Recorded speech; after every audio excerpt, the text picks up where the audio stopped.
Now we're going to talk about soft washing, specifically with our X-Jet unit. So at EnviroClean, when certain surfaces are not safe to clean with pressure, we rely on using cleaning solutions. Often it's sodium hypochlorite and diluted at various strengths, which will take care of anything organic. A great example would be right here on this wall. We see this paint on the siding is chipping.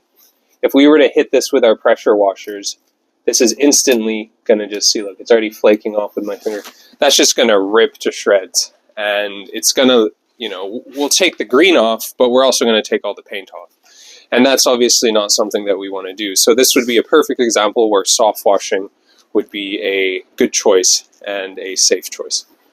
So just a quick overview with the equipment here. We have our big 55-liter container of sodium hypochlorite.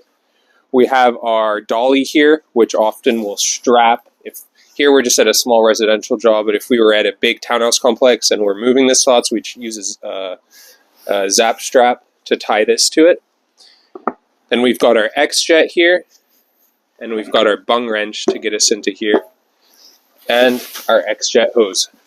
And so the way that the X-Jet works is this attaches to the end of our pressure washer gun with this quick connect, one end of our X-Jet hose, and the other end is going to go into our container.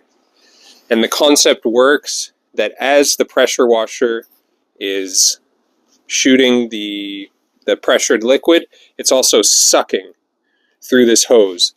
And so it combines the water that the pressure washer is sucking or putting out with this solution, whatever you happen to have it in, and it combines it and it comes out the end here on this adjustable tip.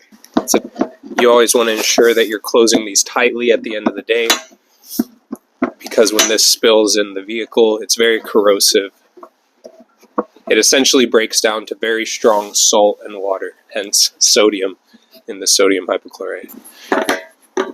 Run this through one time like this so it doesn't pull out straight away. And we would place it into our container of chem. Once in a while, you want to make sure that it's resting at the bottom so it's not just sucking air.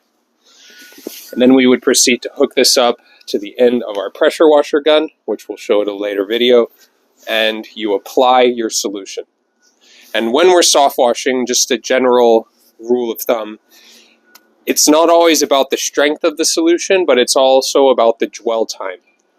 So ideally, you want to use a lower strength solution, but a longer dwell time, rather than the other way around, and using higher strength solution with a shorter dwell time.